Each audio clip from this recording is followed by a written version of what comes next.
Okey. Ni apa? Pokok petik. Kegunaan dia apa? Kegunaan dia apa? Kalau kita orang lelaki lain lah guna dia. Apa? Tapi tak boleh sebut lah. Orang perempuan guna tak apa. Tak, kerana orang lelaki guna tak apa? Orang lelaki biasa kita bakar ulam. Dia punya pucuk, kita petik buat ulam. Buah dia makan, buat masak, buat sayur boleh kalau buah buda. Air aku tak pernah rasa lah kalau orang buat air. Kan? Untuk khasiat kesihatan, ubatan tradisional apa? Aku pernah dengar. Alah lupa lah. Seharian bersama komen. Lupa lah guys. Okey, daun dia ni. Okay, kita ambil sikit Daun dia ni, bila kita ambil macam ni,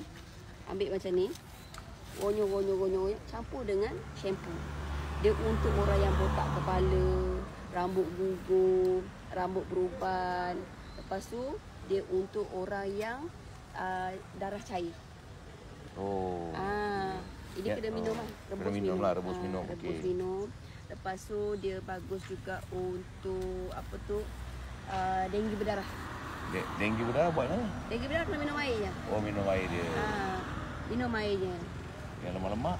Yang lemak pun sama minum airnya. Yang untuk shampoo saja ambil ramas. Campur sekali dengan shampoo kita. Okey? Okey, faham. Ni. 5 on.